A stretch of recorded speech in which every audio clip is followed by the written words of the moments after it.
What's popping everybody? Welcome back to another new lesson. আজকের ক্লাসে আমরা অনেক ইম্পর্টেন্ট একটা ইংলিশ এক্সপ্রেশন শিখে নেব।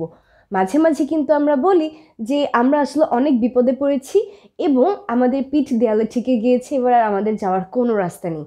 তো এরকম যখন আমরা বলছি তার মানে আমরা আসলে খুব ক্রিটিক্যাল একটা সিচুয়েশনে আছি এবং এমন কিছু একটা করতে হবে যেটা দিয়ে কোনো মিরাকল হতে পারে, আদারওয়াইজ কিন্তু আমরা কোনো একটা কাজে ফেল করে যাব, ডিফিটেড হয়ে যাব।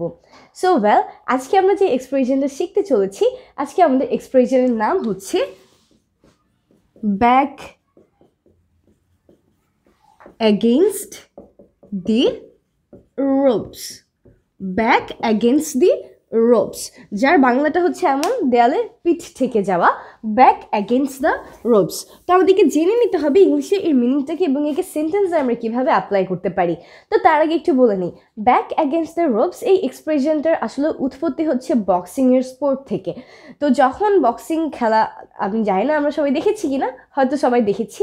তো বক্সিং স্পোর্টে যদি কোনো প্লেয়ারের ব্যাক একদম রোপসে লেগে যায় তখন কিন্তু তার অবস্থাটা আসলে অনেক ক্রিটিক্যাল হয়ে যায়, হয়তো বা সে হেরে যেতে পারে, এমন একটা সিচুয়েশন। তো তার সাথে ম্যাচ করে আসলে এক্সপ্রেশনটাকে নিয়ে আসা হয়েছে back against the ropes. It means very critical situation where someone is going to be defeated or failed. তার মানে এমন একটা সিচুয়েশন যেখানে কেউ একজন হেরে যেতে চলেছে। তো আমরা কিন্তু এরকম অনেক সময় বলি যে তোমাকে এই পরীক্ষায় ভালো নাম্বার তুলতেই হবে, আদারওয়াইজ কিন্তু তুমি কোয়ালিফাইড হবে না। তো অবস্থাটা কীরকম, সে গুড নাম্বার পেলেই কিন্তু সে কোয়ালিফাইড হবে, না হলে কিন্তু সে কোয়ালিফাইড হবে না। তো তার চান্স কিন্তু একটাই, আমরা বলি যে তুমি জলদি করো, টাইম খুবই কম, না হলে কিন্তু ট্রেন মিস করে ফেলবো। তো জলদি করলেই কিন্তু আমরা আসলে ট্রেনটা ধরতে পারবো, আদারওয়াইজ কিন্তু ট্রেনটা মিস হয়ে যাবে। এরকম ক্ষেত্রেই আসলে আমরা ব্যাক এগেনস্ট দ্য রোপস এই এক্সপ্রেশনটিকে ব্যবহার করি। চলুন দেখে নিই ইংরেজিতে সেন্টেন্সে আমরা কীভাবে অ্যাপ্লাই করতে পারি। যেমন আমরা বলতে পারি, your back is against the ropes, so study hard or you will miss the scholarship.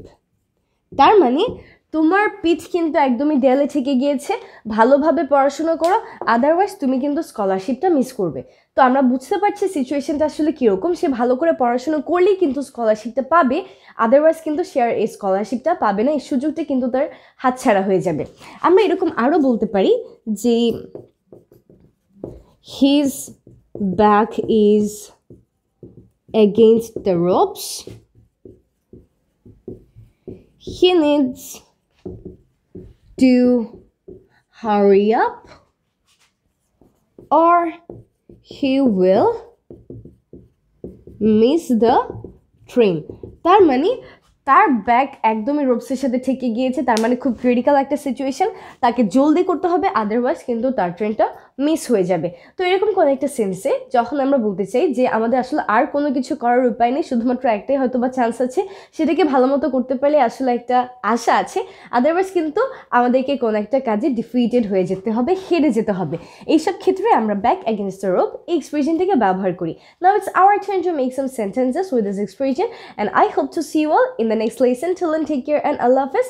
Don't forget to share this lesson with all your friends and family members. Stay blessed and goodbye.